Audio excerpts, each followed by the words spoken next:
Hi, I'm Osiri Wisdom, and this is my wife, Favour Osiri Wisdom. Welcome again to For better for us. Today, we're handling something I believe will be a mighty blessing to you. Controlling relationships. Ow.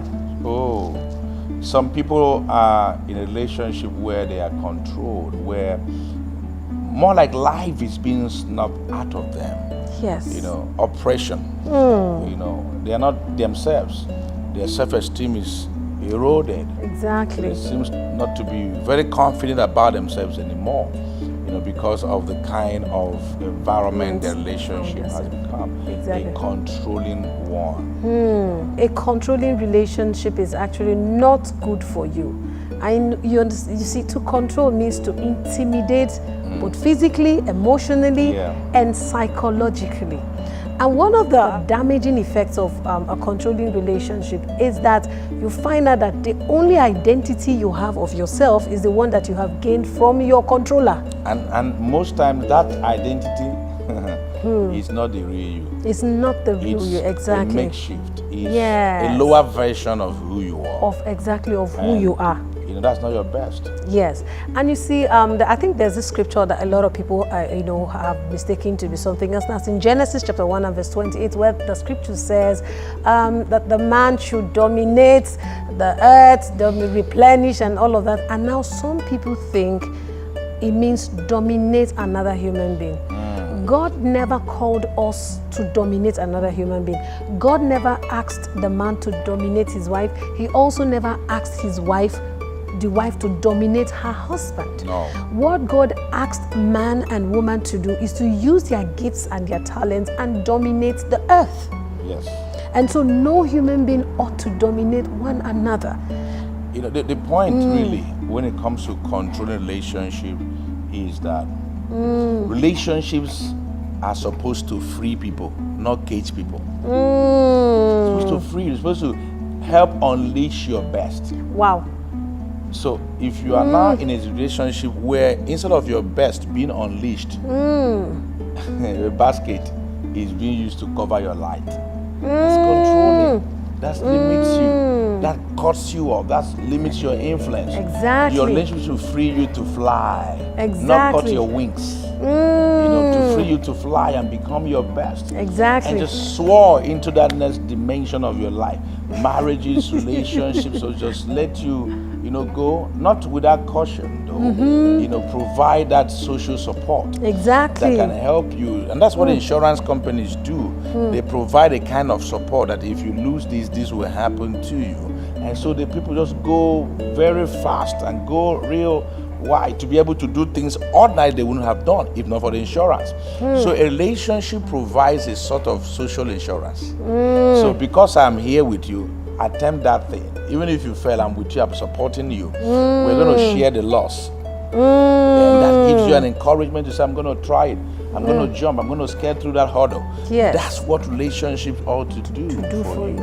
And so if you find yourself in a controlling relationship, you want to check it, that is not healthy for you at all. And if you are the one controlling another person, I think you need to begin to think of the adverse effects you're having on someone else's life. And ultimately, when you control somebody in a relationship, you may think you're only affecting the person being controlled. Even yourself, you're going to lose. Because you are trying to produce a clone of yourself. So the uniqueness of that person, the variety, the diversity that that person will have brought into that relationship shut down. And so you too, you also lose. So it's a lose-lose situation, really. Whoa. So when you control in your relationship, you're married, you're controlling your wife, or the wife controlling the husband, it's a lose-lose relationship. But when you allow one another to fly, when you encourage them, when you don't compete with them, because there are certain people who go all out to compete with their spouse, and they want their spouse to die under their shadow. No. Allow your spouse to soar. Allow your husband or your wife to fly, and you will actually reap the benefits of that freedom in the relationship. So let's give you some signs that you might begin to consider when you see them. Yes. You know you're in a controlling relationship. Exactly. The first one is that you become afraid of the person. Afraid of your wife. afraid of your husband, afraid of your fears, afraid of your friends. You're just afraid. Fear. Once you see the person, you are afraid. And you know your best is not manifested in your fearful state. Yes. Once you're afraid, your best Yes. is sublimed. And that's negative effect. Some people, I mean, they see their husband, they start shaking like reed. They're afraid. Some men see their wife, they start stammering. You know, you need to find that repulsive and decide, I'm going to make an environment. How are you going to create an environment, an atmosphere where someone can thrive, where someone can grow with that kind of fear does not support growth. That's why that man that was afraid in the Bible, Matthew 25, And he went to hide it. So talent. in a fearful environment, many You talents, hide. many potential Are hidden. are hidden.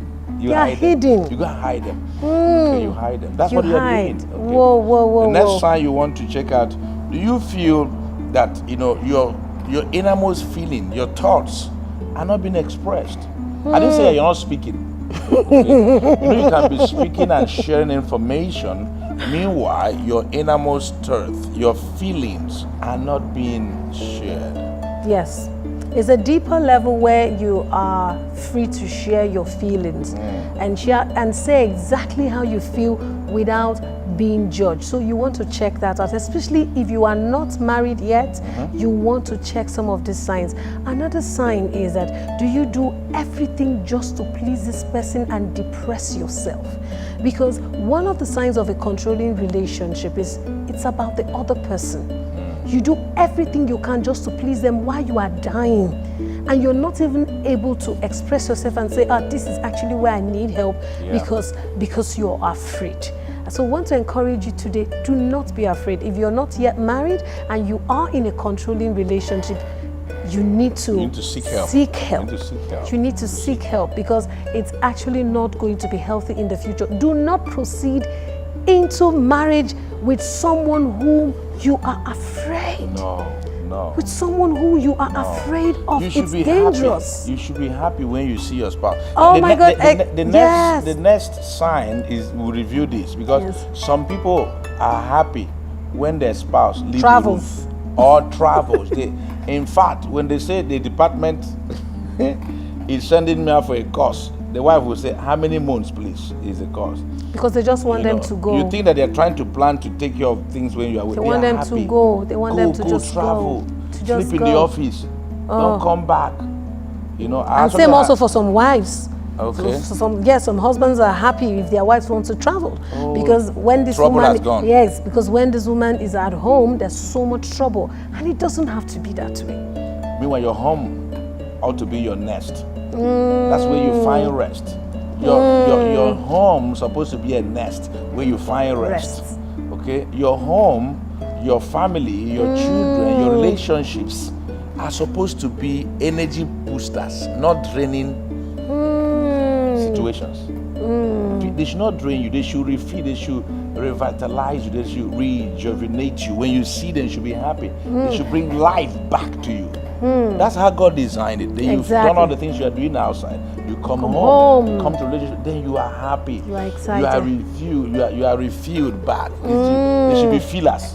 Your family should be fillers. Fill you back. Refill it and get set for the next day. So once you start getting afraid of your relationship, that's something that is very... You can't feel nothing. No, you can't feel They'll nothing. drain you. Wow. We hope you have been inspired, and we also want to use this opportunity to invite you for a special training at Marriage Academy, the Wisdom Driven Marriage Academy, which will be coming up April 12th to the 14th. It's a fantastic course, a Marriage Academy. You want to attend. Over 30 courses will be taught, and so we want you to invite your loved ones, whether you're a single person or you're already married. This Marriage Academy is for you. And it's starting in April the 12th to 14th. We will be excited to have you there, and until we see you again, it's still for better for us. Yes, bye.